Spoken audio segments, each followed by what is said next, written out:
13 with the star of Paramount Pictures, Alan Ladd, as Dan Holliday.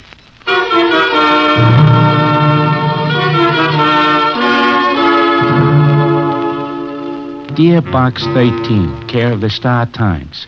If that there ad of yours is on the level, if you'll go any place, do anything, I'll be waiting for you at 3 tomorrow afternoon in the park. I'll be sitting on one of the benches near the lake. I'll be sitting on one of the benches near the lake. And you'll know me because I got red hair. That was the letter written on the back of an old handbill. Poor Red. I wonder if he would have written a letter had he known what was going to happen. You know, I think maybe he would have.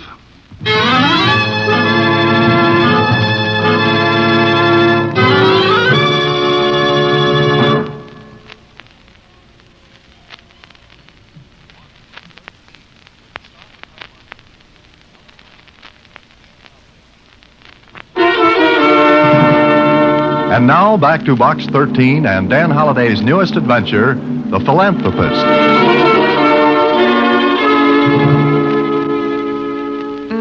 It's sure dirty and all full of finger marks. Now, Susie, don't be a snob. I'm not, Mr. Holliday, but it's very evident that this person isn't too particular. Why, Susie, you went through a whole sentence without shifting gears. Oh, I can be careful of my renunciation if I want to be. Oh, Susie, you had to spoil it.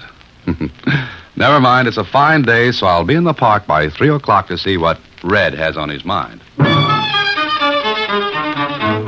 It was just 3 when I turned into the park. The benches by the lake were pretty well filled, and I looked around for one that was being held down by a person with red hair. And I saw him. Susie must have been psychic, only she wouldn't have pronounced it that way. Red was dressed in a suit that must have had a tentative date with a pressing iron maybe 10 years before, and didn't keep it. If he had ever shaved, the shock had been too great for his face, and he had stopped. His red hair bounced out of his head like wires, and he was eating peanuts. Good afternoon, Red. Huh? Oh, hiya, chum. Mind if I sit down? Well, it's a democracy, ain't it?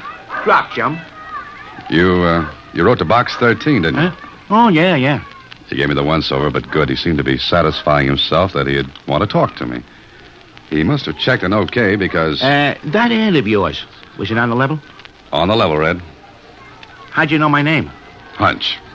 I have an intuitive sense for names. Oh, yeah, sure. Okay. Peanut? Oh, thanks. Gotta pick 'em up fast before the pigeons snag 'em. What's the matter? Nothing, Red. Say, how comes a guy like you sticks that ad in the paper? Adventure. I use the plots for my fiction, if they're any good. Oh, you're right, huh? Well, that's my bread and butter. Tough racket? Sometimes. Yeah, I guess. But you make a lot of dough? It all depends. How about you? I'm retired. Oh. What's on your mind, Red? What's your name? Dan Holliday. Uh-huh. Okay, Dan. Peanut? No, thanks. Okay. Dan, I want to know where my pal is. Your pal? Is he missing? Yeah. We left Shy together. Then the yard bulls cut a fast clip on us, and we do a split. In other words, you were separated by railroad detectives. Yeah. Best way to keep him being jugged up on a bag charge. Well, anyway, we're supposed to meet him in town. And he didn't show up. Yeah. I got in late. Had to stop off at Indianapolis. So I go to the place where Suki told me to... Suki? Is that his name? I guess. I ain't never heard him say no other one. All right, and then what? Well, we was going to meet here at the Hope Rescue Mission. You know where it is? I think so. At least I know the neighborhood. Yeah. Well, I wait 1, 2, 3, 5 days. But no Suki. I get worried. I ask around. But nobody's seen Suki. Well, maybe he changed his plans, Red. Without consulting me? Mister, Suki wouldn't leave without me. We're pals, buddies. We've been hitting roads for 5 years together. Something's happened to Suki. Well, what do you want me to do? Well, I thought maybe you could help me look for him. Well, look, Red, the police could... You kidding? But if he's missing, they can locate him for you. One bag missing ain't nothing, mister. Something bad's happened to Suki. Well, how do you know? Because one of the bows in the jungle said Suki was talking about a job. That funny, mister? Look, Red, maybe Suki did get the job and... Then why ain't I heard from him? Maybe you will sooner or later. You ain't gonna help me then. But what can I possibly do, Red? In a city this size, Yeah, I get it. In a city this size, nobody cares none about a guy like Suki. Except maybe a guy like me. He pulled me out from under a freight once. Almost got it himself by doing it. I like Suki. We're buddies. Red stared out over the lake, and somehow a little lump came into my throat. Certainly, Red was no pillar of society, but he was a man, a human being, and Suki was his friend. For a minute, neither of us said anything, then... Okay, mister. Forget the whole thing. Sorry I got you out of bed. Oh, wait a minute, Red. Come back here and sit down. Huh? What for? I want to help you. Why? Well, I guess I like Suki, too. But you ain't never seen him. I don't have to. He saved your life, risked his own. Now, what do you want me to do? You're a topper, Dan. A good guy. Suki'd like you, too. Well, now, what's your idea?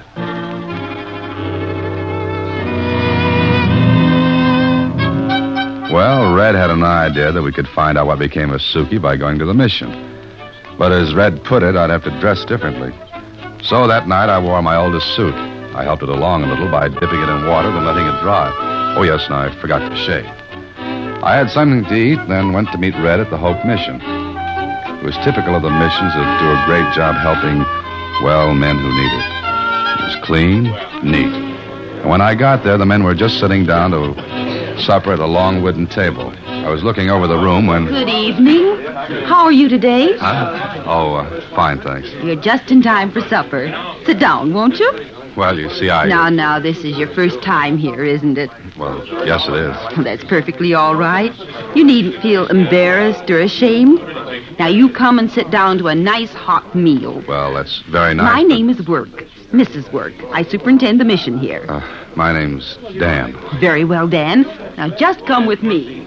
I followed her to the table. She made me sit down, then put a bowl of soup in front of me. I wasn't hungry. I'd There just you eaten, are, Dan. Now, just you go to it and you'll feel better in a jiffy. Gentlemen, this is Dan. Dan, these are my boys. Hello, fellas. Is the soup Glad all to right, see you. boys? What's the matter? Huh? What'd you say? Something the matter? No, why? Eat the soup, then. Well, I don't... You want to hurt her feelings? Well, of course not, but Then eat the soup, Bub. Look, I don't see how I can eat it when I just got... Look. You gotta eat the soup, Bub, and I'll show you how. Like this. It's easy, see? Now eat it. Okay, you start and I'll find the right key. There. Good, ain't it? Swell. New here, huh? Yeah. Where'd you pull in from? Shy. Good town. Oh, swell. You ain't eating the soup, Bub. It's hot. Blow on it. Okay. See Red this evening? Red? Yeah, Red. Oh, Red. Yeah, he was here. Was? You mean he left? Yeah, he picked up a letter that was here for him. A letter? You picked up a letter? What are you, a spy or something? I'm a friend of Red's. Oh, well, he was here. Like I said, he had a letter and beat it. Did you see who the letter was from? What am I, the postmaster? Shut up and eat your soup. Okay, but it's still hot. Well, I ate the soup, and I stayed in the mission until 10 o'clock. Red didn't show up, and that worried me because I knew that for all his toughness, he was anxious and worried about Suki. Then when I decided not to wait any longer... All right, gentlemen, we're going to have our song now. You'll find the song sheets on the chair. Well, I'll see you later. Where you going? I got a date. It'll keep. You heard what Mrs. Work said. We're going to sing. But I've got to leave now. You're going to sing. You ate the soup and you're going to sing. What's the matter? You don't appreciate this, huh? Of course I do. I think it's a wonderful thing, but Well, then sing. Here's a song sheet. Now, and we're going to sing number 4. Everyone has a sheet? Can you sing loud? deafening at times. That's good enough. And keep on key. I don't like sour notes. Oh, I'll try to be operatic about the whole thing. Well, here, hold the sheet up. Until we can get a melodeon, we'll have to do the best we can. All right, here's the first note. Now, 1, 2, 3. Right in the corner where you are. Sing, Bub, sing. Right in the corner. Right in the corner where you are. Well, I sang, then I left. I wondered about Red and wondered about that letter. Was it from Suki? It wasn't until the next day that I got the joke. I was in the office when Susie brought me the morning paper. Morning paper, Mr. Holliday. And the mail from Box 13. Oh, thanks, Susie. What's new in the world? Not much. And only 3 letters for Box 13. One from a lady who wants to know if you take babysitting. Oh, that's too much of an adventure. Then there's one from a man who wants you to leave your brain to science. Oh, great. This is great. Then here's one from a woman who wants you... Hey. What's the matter, Mr. Holliday? This item in the paper here. Accident. Rail yards. Vagrant. Killed. Description. Hair red. Susie, I've got to leave for a while. I'll see you later.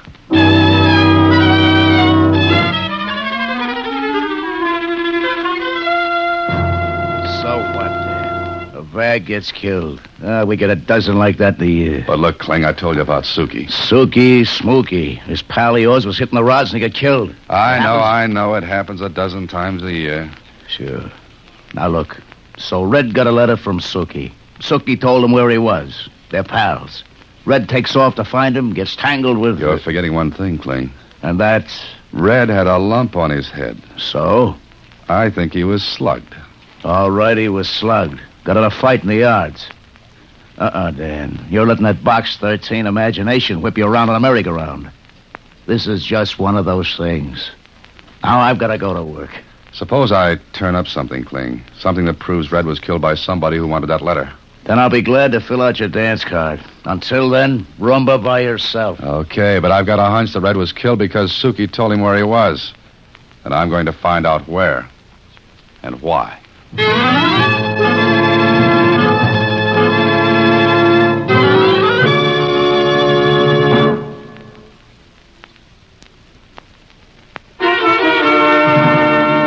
And now back to The Philanthropist, another Box 13 adventure with Alan Ladd as Dan Holliday. Sure, I was going to find out where and why. It sounded a lot easier than it turned out. But I still believe the place to start looking was a rescue mission. I haunted it.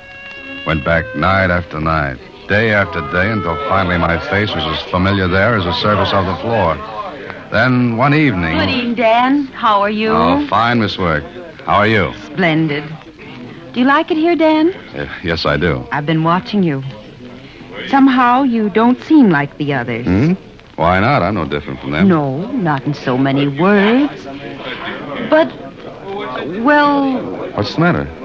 Dan, wouldn't you like to help yourself? How do you mean that? Oh, get a job, rehabilitate yourself. Do you think I need it? All of us do, more or less. Now, there's a gentleman who's done so very much for the mission here. Contributions, furniture, lots of things. And? He's done quite a bit for other missions, too, I understand. I want to send you to him, Dan. Why? What can he do for me? I've sent other men to him. The ones I think are worth the effort. And you think I am, is that it? Yes. And what'll he do for me? If he likes you, he may give you a job if you want one. You say he gives jobs to other men from other missions, too? Yes, I believe so. Oh. Okay, Mrs. Work. I'll give him a whirl. Fine, Dan. Splendid. I'll give you his name and address, and you go see him the first thing in the morning. Maybe this was the lead I'd been waiting for. Red had spoken about Suki going to get a job. Okay. I looked at the name on the slip of paper Mrs. Work gave me. It was Philip G. Rockland. And the next morning found me sitting across from him in his office. Well. So Mrs. Work sent you, did she? Yes, sir. Fine woman, splendid. Magnificent work she's doing down there. Yes, sir, it is. In my own little way, I try to help as much as I can. Yes, that's what she said. How old are you, Dan? 32. I see. Somehow you don't seem like the usual type she sends to me. What is the usual type, Mr. Rockland? Oh, it's no matter. But do you really want a job, Dan? Yes, sir, I do. For the wife and kiddies, eh? No, I'm not married. Oh, too bad.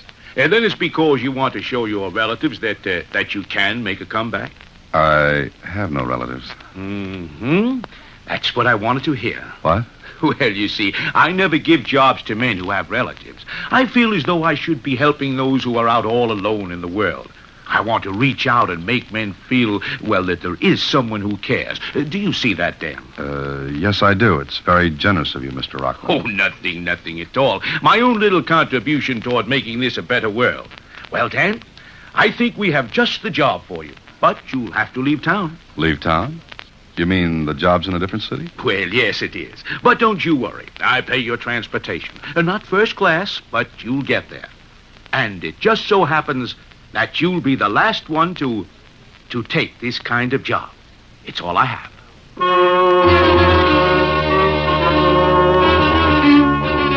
I didn't like the way he said I'd be the last. If this was a racket, what kind was it? What was Rockland angled? There was no way to find out, so I went to the city he sent me to. It was far enough away from Rockland to be safe and close enough so that Rockland could keep his eye on it. It was the next afternoon that I walked to the address Rockland had given me, and I knocked on the door. And... Yeah? Mr. Rockland sent me. Okay, come on in. Let me see the letter. Here it is. Okay, follow me, bud. I followed him down the hallway, and I took a good look at the place while I was doing it. I noticed something. It was one of those old brownstone houses, and every window was barred. The bars weren't new. They'd been put there by the original owner. Why should Rockland pick a place like this, then... Sit down a minute. Oh, your name's Dan, huh? Yeah, that's right, Dan. Had anything to eat? No. Okay, supper's in 10 minutes. Go in and wash up. Where? Straight ahead and to your right, there's a big washroom. Then go in the room right across when you're finished. Sure, thanks.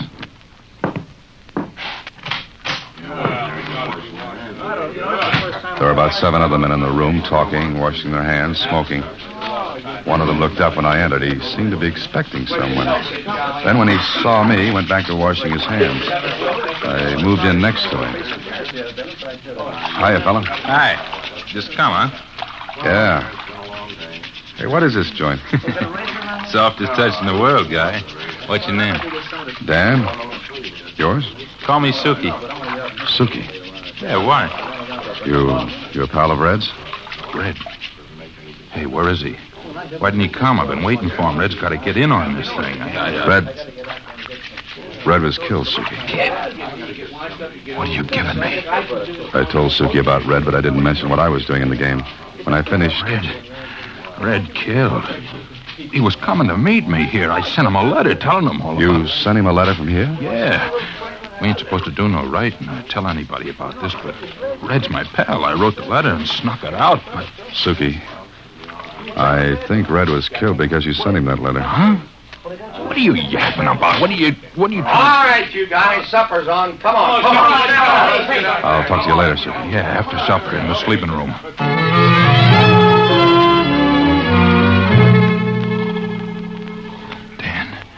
Dan, you sleeping? No. Is that you, Suki? Yeah, don't light no match. Now, what was you telling me in the washroom?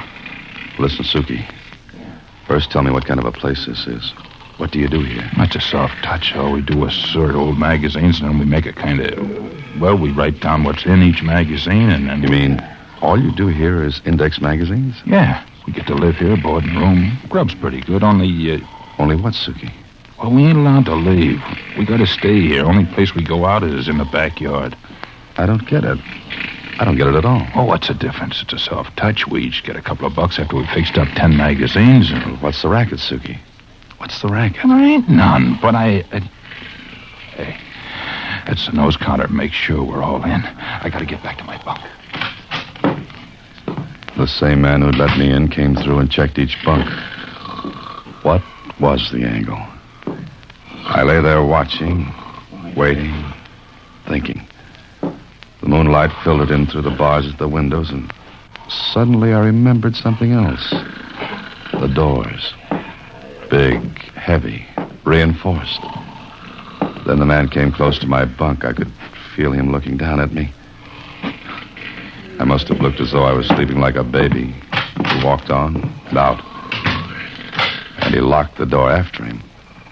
All of us were prisoners in that room. 5 days, I worked like the rest of the men, sorting magazines, indexing them, a boring job that made absolutely no sense. And we were watched, but good. No letters in or out. Doors locked at night, windows all barred, 2 men watching us, checking us. And then one day I was taken to an office, one I'd never been in before. Rockland was there. I've called you in, Dan, because there's a little formality to be gone through. Formality? Yes, the other men have gone through it. Workman's compensation policy. We'll take you to the physical examiner this afternoon. It'll be all over in a jiffy. Oh, I see. Do I have to sign anything? Oh, no. Everything's been taken care of. It's a matter of form, you understand. Oh, sure. Excellent. At 2 this afternoon, then. So at 2 that afternoon, I was given a physical examination. I passed, but I was beginning to get an idea. One that made me a little sick, scared. That evening after supper, I got Suki to one side and told him what I thought. Oh, but you're crazy, Dan. You gotta be. They couldn't get away with anything like that. Listen to me, Suki. Every one of us here have been insured. Not one of us has any relatives. We've been screened, picked carefully for just that reason. But there's 9 of us here. They can't kill 9 guys to get that insurance. Suki, this looks like a legitimate business. Rockland hires us. We work here. We're insured for small amounts, sure. But 9 men add up to $9,000 in policies. And how do we know how many more places there are like this? It's nuts. It don't make sense. They'd be on a murder rap, sure as shooting. The insurance company would What get if on. it's an accident? What kind of an accident would kill 9 guys at once? That's what we've got to find out. Don't you see? Red got that letter from you. They found out about it. Red must have talked at the mission, and to keep anyone from finding out where you were, Red was killed and your letter taken off of him. Dirty. What do you want me to do? We've got to look this place over. Tonight. That night, Suki and I got out of bed before the checker came around. We made a quick tour and found out it was a perfect setup for a fire. Sure, a fire. Locked doors, barred windows. Men trapped in there, and it would be just an accident. What could anybody prove? Anybody who set up a gimmick as clever as this one would have all the angles covered and his tracks wiped out. But what are we gonna do? We can't get out. We're watched every minute. We've got to get out soon. If we don't, we're cooked. And I mean cooked. Tell the other guys there's 9 of us, only 3 of them. No, Suki, we've got to pretend we're still patsies for them. Let them think we're not wise. And don't tell anybody, Suki. Suki and I worked out a plan. The bars on the washroom windows. How's it coming, Dan? Pretty good. Chipping away the stone with a nail is slow work. Just 3 bars. Get 3 bars loose. That's all we need.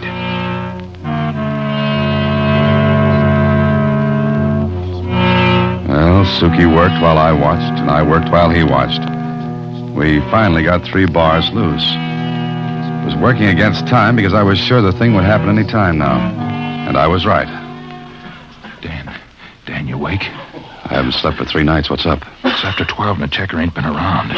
Okay, then tonight's the night. Hey, wait a They're minute. probably out. Wait a minute. Well, Smell that? smoke. Come on, Suki. Get the other men up. This fire trap will burn like tinder in 2 minutes. Hurry. Yeah. Hey, you guys. You guys, wake up. Come on, wake up. Listen, there's a fire. Wait a minute. There's a fire, but we'll all get out of here if you'll keep your heads. Suki, open the door. It's locked, Dan. All right, everybody, we've got to break that door in. Then go to the washroom. 3 bars are loose, and then take your time getting out, and we'll all make it. All right, let's go. Now to the washroom. The other door's too heavy for us. Come on. We got out not too soon. The fire was eating that old trap as though it were a shoebox then. Hey, Dan, look. They're getting away. Don't let them. Hey, stop those men. Don't let them get to the car. Come on. They got guns, the dirty rats. They can't get away. Head them off at the garage. Head them off. Dan, we got them. Hold them, Suki. Okay. Now you're going to talk. About what? You'll see. Men. Listen, men. This fire was deliberately set to trap us, kill us. I'll tell you why later, but these are the men who did it. What'll we do with them? Oh, wait a minute. You want to talk? Yeah, I'll only keep them away from me. Suki, talk to the rest of the men. But it wasn't over. There was still one thing to be done. Rockland couldn't know things had gone wrong, so I set up a little surprise party for him. Suki and I went to him. Yes, Dan, what are you doing here? Having fun? Why aren't you at work? Let me move in on him, Dan. Let me get my... Hold it, Suki. Rockland, it didn't work. Hey, what's the matter with you? It didn't work, I said. Everyone got out. Fine. Got out of what?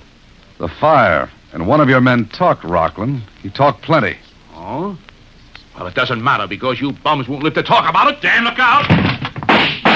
Okay, Dan? Yeah, okay. But you can shoot straighter than that, Kling. Lots straighter. My hand. Yeah, I can shoot straighter. But this is one guy I want to save. See how he likes bars on windows.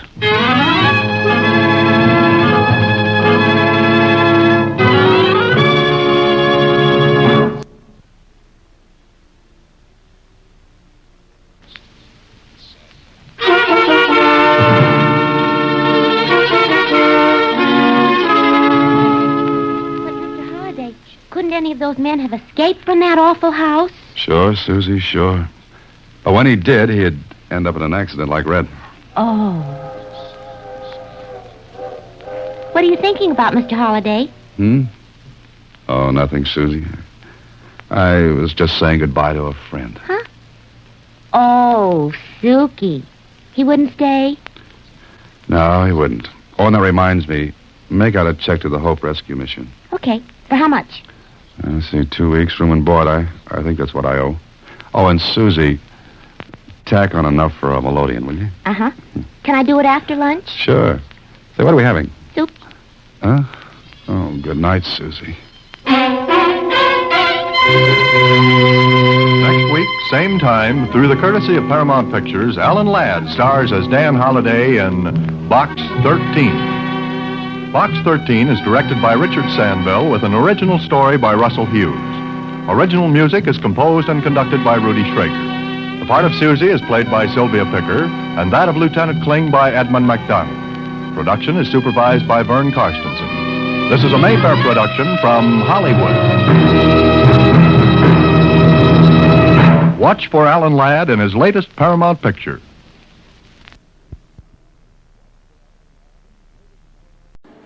Would you like a shout out? Leave a comment in the section below. Tell me who you want to shout out to, who you want to shout out from, and we'll get it up here for you. Hey, thanks for watching this video. Please like and subscribe, that way you won't miss any. We got a lot more of these. Check out our playlist. Also check out the description below, and we will see you next time.